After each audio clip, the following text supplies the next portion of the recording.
Hello friends, welcome to the GS foundation. एक बार फिर से आप सभी छात्रों का स्वागत करता हूं जीएस फाउंडेशन के इस ऑनलाइन प्लेटफॉर्म पे।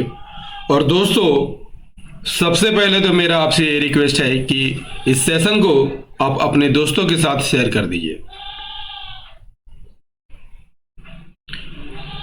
फटाफट से इस सेशन को आप अपने दोस्तों के साथ शेयर कर दीजिएगा। और यदि आप भी इस चैनल पर नए हैं तो चैनल को जरूर सब्सक्राइब कर लीजिएगा और बेल आइकन को प्रेस कर लीजिएगा। फटाफट से इस सेशन को आप अपने दोस्तों के साथ, रिश्तेदारों के साथ, जितने भी जेटेट के एस्पिरेंट हैं दोस्तों, उन सभी के साथ इस वीडियो को जरूर शेयर कर दीजिएगा। आज के सेशन में हम लोग करने वाले हैं सामाजिक धार्मिक सुधार आंदोलन का चौथा वीडियो। इससे पहले आपको 3 वीडियो उपलब्ध करा चुका हूं दोस्तों। यदि आपने उन वीडियो को नहीं देखा है तो आप मेरे प्लेलिस्ट में जाकर देख सकते हैं। और मैं आपके लिए लगातार जो है जेटेट एग्जाम के लिए हिस्ट्री की क्लास ला रहा हूं दोस्तों। और मेरी क्लास डेली 12 बजे दिन में आती है, तो इसे आप रोज देखना मत भूलिएगा, ठीक है। फटाफट से इस सेशन को अपने दोस्तों के साथ शेयर कर दीजिए। और आपसे मेरा विशेष रिक्वेस्ट है कि इस वीडियो को, इस सेशन को आप एंड तक जरूर देखिएगा, तभी चीजें समझ में आएंगी, ठीक है। चलिए यहां पर सेशन की शुरुआत कर लेते हैं। देखिए, पहला सवाल आपकी स्क्रीन पर क्या कहता है दोस्तों। पहला सवाल है, आधुनिक भारत में सामाजिक एवं धार्मिक सुधार आंदोलन होने के कारण क्या परिणाम हुए थे। ठीक है, आधुनिक भारत में सामाजिक एवं धार्मिक सुधार आंदोलन होने के क्या परिणाम हुए थे। सती प्रथा, दास प्रथा एवं पर्दा प्रथा का अंत हो गया। बिल्कुल सही कथन है। शिशु कन्यावध बाल विवाह पर रोक लगाई गई, ये भी यहाँ पर सही है। विधवा पुनर्विवाह को प्रोत्साहन मिला, ये भी यहाँ पर सही है। इसका सही आंसर हो जाएगा ऑप्शन डी, ठीक है। उपयुक्त सभी सुधार जो है यहाँ पर हुए थे। देखिए, सती प्रथा की यहाँ पर बात कर लिया जाए दोस्तों, तो 1829 में याद कर लीजिएगा, 1829 में वेंटिक ने, किसने, वेंटिक ने सती प्रथा पर रोक लगाने का काम किया था और सती प्रथा से संबंधित कानून बनाया था, ठीक है। यहां पर दास प्रथा की बात कर लिया जाए तो चार्टर एक्ट याद कर लीजिएगा। चार्टर एक्ट 1833 के तहत ही दास प्रथा निवारण के लिए कानून बना दिया गया था, लेकिन 1843 में एलन ब्रो, याद रखिएगा, एलन ब्रो के कार्यकाल में इसे लागू किया गया था, ठीक है। पर्दा प्रथा क्या था दोस्तों, ठीक है। पर्दा प्रथा महिलाओं को अलग रखने और उनके शरीर को ढकने से जुड़ी एक सामाजिक और धार्मिक बुराई थी, ठीक है। इस पर भी रोक लगाया गया। शिशु कन्या वध की बात कर लिया जाए तो इसके तहत कन्या भ्रूण हत्या निवारण अधिनियम 1870 लाया गया था, ठीक है। कौन सा कानून लाया गया था दोस्तों, कन्या भ्रूण हत्या निवारण अधिनियम 1870 लाया गया था। और इस अधिनियम को कब पारित किया गया था दोस्तों, 18 मार्च 1870 को पारित किया गया था, ठीक है। हिंदू पुनर्विवाह, ठीक है, हिंदू विधवा पुनर्विवाह की बात कर लिया जाए तो ये कब लाया गया था, 1856 में इसके लिए कानून लाया गया था, ठीक है। और सभी न्यायालयों में विधवा पुनर्विवाह को वैध बना दिया गया था। तो ये सभी सुधार जो है हुए थे दोस्तों। नेक्स्ट क्वेश्चन कर लेते हैं। अगला सवाल क्या कहता है, आधुनिक भारत में हिंदू धर्म में पहला सुधार आंदोलन कौन सा हुआ था। आधुनिक भारत में हिंदू धर्म में पहला सुधार आंदोलन कौन सा हुआ था दोस्तों, इसका सही आंसर हो जाएगा ब्रह्म समाज, ठीक है। आर्य समाज की स्थापना कब हुई थी, 1875 में हुई थी, ठीक है। ब्रह्म समाज की स्थापना 1828 में हुई थी, ठीक है। और रामकृष्ण मिशन की स्थापना 1897 में हुई थी या 96 में हुई थी, ठीक है। दोनों वर्ष को आप याद रखिएगा दोस्तों। थियोसॉफिकल सोसाइटी की स्थापना कब की गई थी, ठीक है, कब की गई थी, इसको कमेंट में बताइएगा, ठीक है। तो सबसे पहले यहां ब्रह्म समाज की स्थापना होती है धार्मिक सुधार आंदोलन में।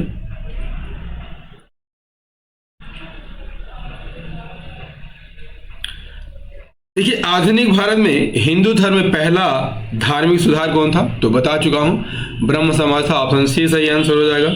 ब्रह्म समाज की स्थापना कब हुई थी दोस्तों? 1828 में हुई थी। किसने की थी? राजा राम मोहन राय ने की थी। किसने की थी?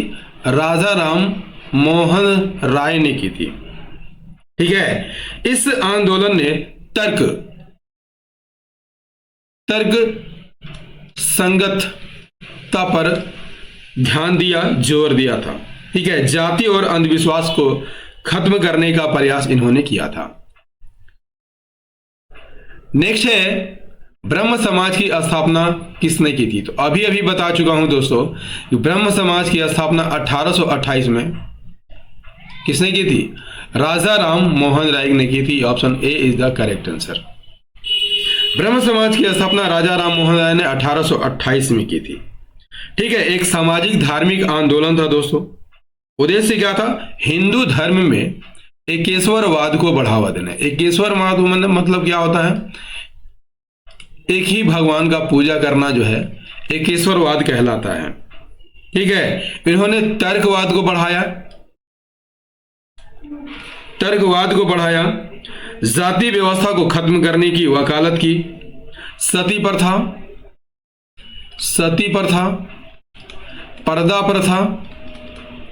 पर्दा प्रथा और बाल विवाह, ठीक है, बाल विवाह पर रोक से संबंधित कार्य किया। इसलिए राजा राम मोहन राय को क्या कहा जाता है? भारतीय पुनर्जागरण का जनक भी कहा जाता है। अगला सवाल, ब्रह्म समाज का मुख्य उद्देश्य क्या था? हिंदू धर्म में व्याप्त बुराइयों को प्रहार करना, ये कथन बिल्कुल सही है। एकेश्वरवाद का प्रचार प्रसार करना, ये भी यहां पर सही है। उपयुक्त दोनों कथन यहां पर सही है। Option C is the correct answer. Brahmo Samaj का उद्देश्य क्या था दोस्तों? हिंदू समाज में व्याप्त बुराइयों को, जैसे सती प्रथा, बहुविवाह, जाति प्रथा को समाप्त करना इसका मुख्य उद्देश्य था, ठीक है। उद्देश्य समझ गए। इसकी स्थापना 1828 में राजा राम मोहन राय ने की थी, ठीक है। और वे एकेश्वरवाद का प्रचार प्रसार करते थे, ठीक है। नेक्स्ट क्वेश्चन, नेक्स्ट है ब्रह्मा समाज का विरोधी संगठन कौन था, जिसका उद्देश्य सती प्रथा समेत अन्य सुधारों का विरोध करना था? आर्य समाज, तत्वबोधिनी समाज, धर्म सभा। देखिए, आर्य समाज की स्थापना 1875 में हुई थी। किसने की थी? दयानंद सरस्वती ने की थी। किसने की थी दोस्तों? दयानंद सरस्वती ने की थी। क्लियर? यहां पर तत्वबोधिनी सभा की स्थापना कब हुई थी? 1839 में। इसकी स्थापना किसने की थी? देवेंद्र नाथ टैगोर ने की थी। देवेंद्र नाथ टैगोर ने इसकी स्थापना की थी, ठीक है। धर्म सभा की स्थापना राधाकांत देव ने की थी। राधाकांत देव ने की थी, ठीक है। और इस संगठन का काम क्या था दोस्तों? ब्रह्म समाज के विरोधी संगठन के रूप में यह काम करता था। ब्रह्म समाज जितने भी सुधार करते थे, ठीक है, ये संस्था जो है उसका विरोध करता था, धर्म सभा, ठीक है। ऑप्शन सी यहां पर सही आंसर हो जाएगा। तो स्थापना किसने की थी? राधाकांत देव ने की थी। देखिए, अगला सवाल क्या कहता है? धर्म सभा की स्थापना 1829-30 में किसने की थी? तो अभी अभी बता चुका हूं दोस्तों, किसने की थी? तो राधाकांत देव ने की थी। किसने की थी? राधाकांत देव ने की थी। धर्म सभा के संस्थापक राधाकांत देव थे। इन्होंने धर्म सभा की स्थापना कब की थी? 1830 में की थी, ठीक है। इसका उद्देश्य क्या था दोस्तों? सामाजिक सुधार, जितने भी सामाजिक सुधार होते थे उसका विरोध करना इसका काम था, ठीक है। उसका विरोध करना इसका काम था। और इसके संस्थापक कौन थे? राधाकांत देव थे। नेक्स्ट क्वेश्चन, नेक्स्ट है ब्रह्मा समाज के संस्थापक राजा राम मोहन राय का जन्म 22 मई 1772 को कहाँ हुआ था? पटना बिहार में, उत्तर प्रदेश आगरा में, राधानगर हुगली पश्चिम बंगाल में, जयपुर राजस्थान में। आंसर कीजिए। तो दोस्तों राजा राम मोहन राय का जन्म कब हुआ था? तो 22 मई 1772 को कहां पर हुआ था दोस्तों? पश्चिम बंगाल के मुर्शिदाबाद जिले के राधानगर गांव में हुआ था। राधानगर गांव में हुआ था। ठीक है, राधानगर गांव में हुआ था। क्लियर? तो इसका सही आंसर क्या हो जाएगा दोस्तों? ऑप्शन सी सही आंसर हो जाएगा। राधानगर हुगली पश्चिम बंगाल में हुआ था। ठीक है, इनकी मृत्यु कहां पर हुई थी दोस्तों? मृत्यु कहां पर हुई थी? तो मृत्यु 27 सितंबर, याद करके रखिएगा, 27 सितंबर 1833 को हो गई थी। कहां पर हुई थी? इंग्लैंड में हो गई थी। इंग्लैंड के किस स्थान पर हुई थी दोस्तों? तो ब्रिस्टल में हुई थी। कहां पर हुई थी? ब्रिस्टल में हुई थी। क्लियर? चलिए अगला सवाल का आंसर कीजिए। राजा राम मोहन राय ने फारसी और अरबी भाषा से अपनी प्रारंभिक शिक्षा कहां से प्राप्त की? राजा राम मोहन राय ने फारसी और अरबी भाषा की प्रारंभिक शिक्षा कहां से प्राप्त की थी? दोस्तों यहां पर राजा राम मोहन राय की शिक्षा की बात कर ली जाए तो पिता के संरक्षण में, याद कर लीजिएगा, पिता के संरक्षण में अपने देसी शिक्षा, ठीक है, देसी शिक्षा प्राप्त की थी। क्लियर? और फारसी भाषा का ज्ञान अर्जित किया था। ठीक है, फारसी भाषा का ज्ञान अर्जित कहाँ किया था? अपने पिता से किया था। अपने पिता से किया था। ठीक है, अपने पिता से किया था। अरबी भाषा के ज्ञान के लिए कहां पर गए थे दोस्तों? पटना गए थे। कहां पर गए थे? पटना गए थे। तो सही आंसर हो जाएगा option B, Patna is the correct answer. अंत में उन्होंने संस्कृत शिक्षा के लिए कहां जाना पड़ा? उन्हें बनारस जाना पड़ा। इस बात को भी आप याद कर लीजिएगा। Next question. नेक्स्ट है, राजा राम मोहन राय ने वुडफोर्ड और डिग्वी के निजी दीवान के रूप में कब से कब तक काम किया था? याद करके रखिएगा दोस्तों, राजा राम मोहन राय ने साल 1803 से 1814 तक, है ना, ईस्ट इंडिया कंपनी में वुडफोर्ड और डिग्वी के निजी दीवान के रूप में काम किया था। सही आंसर क्या आ जाएगा? Option D is the correct answer, that is 1803 से 1814। इसके बाद क्या हुआ? इसके बाद उन्होंने नौकरी छोड़ दी और धार्मिक, सामाजिक और राजनीतिक सुधारों के लिए वे कहां चले गए? कलकत्ता चले गए थे। कहां पर चले गए? कलकत्ता चले गए। क्लियर? चलिए नेक्स्ट क्वेश्चन। राजा राम मोहन राय ने ईस्ट इंडिया कंपनी के दीवान पद से कब इस्तीफा दिया था? तो अभी बता चुका हूं दोस्तों, 1803 से 1814 तक वे दीवान के रूप में काम किया था। तो 1814 में उन्होंने दीवान के पद से इस्तीफा दे दिया था। ठीक है, और बता चुका हूं कि धार्मिक, सामाजिक और राजनीतिक सुधारों के लिए वे कहां पर चले गए थे? तो कलकत्ता चले गए थे। कहां पर चले गए थे दोस्तों?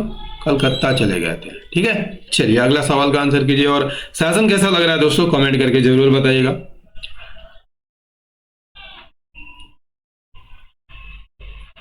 देखिए, राजा राम मोहन राय ने ईस्ट इंडिया कंपनी के लिए कौन से पद पर कार्य किया था? तो बता चुका हूं, दीवान के रूप में काम किया था।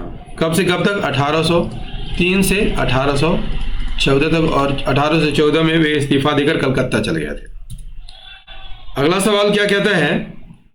राजा राम मोहन राय किस मुगल बादशाह की पेंशन संबंधी शिकायत लेकर ब्रिटेन गए थे? शाह आलम द्वितीय, औरंगजेब, अकबर या अकबर द्वितीय? किस मुगल बादशाह की पेंशन संबंधी शिकायत लेकर वे ब्रिटेन गए थे? तो दोस्तों याद रखिएगा, राजा राम मोहन राय जो है मुगल सम्राट अकबर द्वितीय, याद करके रखिएगा, अकबर द्वितीय के पेंशन संबंधी शिकायत लेकर ब्रिटेन गए थे। तो सही आंसर क्या आ जाएगा? Option D is the correct answer, Akbar द्वितीय के। ठीक है, अकबर द्वितीय ने राजा राम मोहन राय के जरिए ब्रिटिश सरकार से अपनी पेंशन की वकालत की थी। ठीक है, अपनी पेंशन की वकालत की थी। अकबर द्वितीय की बात कर लिया जाए तो किसके पुत्र थे दोस्तों? शाह आलम द्वितीय के पुत्र थे। किसके पुत्र थे? शाह आलम द्वितीय के पुत्र थे। ठीक है, और पिता किसके थे? ठीक है, अंतिम मुगल बादशाह। यदि आपसे पूछ लिया जाए कि अंतिम मुगल बादशाह कौन थे? बहादुर शाह जफर थे। कौन थे? बहादुर शाह जफर अंतिम मुगल बादशाह थे, और अकबर द्वितीय इन्हीं बहादुर शाह जफर के पिता थे। क्लियर? चलिए नेक्स्ट क्वेश्चन। राजा राम मोहन राय किस वर्ष ब्रिटेन गए थे? राजा राम मोहन राय किस वर्ष ब्रिटेन गए थे? तो सही आंसर हो जाएगा 1830 में ब्रिटेन गए थे। क्लियर? 1830 में वे ब्रिटेन गए थे। किस लिए ब्रिटेन गए थे? मुगल सम्राट अकबर द्वितीय के दूत के रूप में वे ब्रिटेन गए थे। ठीक है, और वहीं पर याद रखिएगा विलियम चतुर्थ के दरबार में अकबर द्वितीय ने राजा राम मोहन राय को राजा की उपाधि दी थी। ठीक है, और राजा राम मोहन राय बता चुका हूं कि उनके अकबर द्वितीय के पेंशन की सिफारिश लेकर, ठीक है, अकबर द्वितीय के पेंशन की सिफारिश लेकर ब्रिटेन गए थे।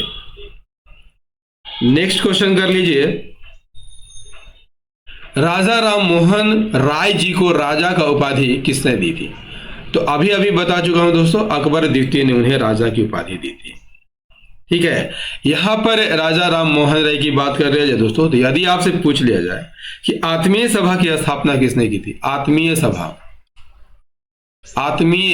सभा की स्थापना किसने की थी? तो राजा राम मोहन राय ने की थी। कब की थी? 1815 में की थी। यही आगे चलकर कौन सी संस्था बन जाती है? ब्रह्म सभा बन जाती है। यही आगे चलकर ब्रह्म सभा बन जाती है, और ब्रह्म सभा आगे चलकर ब्रह्म समाज बन जाती है। ठीक है, ब्रह्म समाज बन जाता है। क्लियर? चलिए अगला सवाल कर लेते हैं। आधुनिक भारत का जनक और पिता किसे कहा जाता है? कैसे नहीं, किसे कहा जाता है? बाल गंगाधर तिलक। याद रखिएगा दोस्तों, बाल गंगाधर तिलक ने एक नारा दिया था। ठीक है, वो क्या था? स्वराज्य हमारा जन्मसिद्ध अधिकार है। स्वराज्य हमारा जन्मसिद्ध अधिकार है। ठीक है, महात्मा गांधी, राजा राम मोहन राय या स्वामी विवेकानंद? तो यहां आधुनिक भारत का जनक और पिता किसे कहा जाता है? राजा राम मोहन राय को कहा जाता है।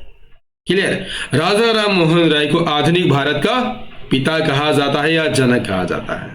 राजा राम मोहन राय की बात कर ले तो विद्वान स्वतंत्र विचारक थे। ठीक है, स्वतंत्र विचारक थे। ठीक है, उन्होंने समाज में कई सुधार किए। ठीक है, इसलिए उन्हें पुनर्जागरण आंदोलन का पिता भी कहा जाता है। दोस्तों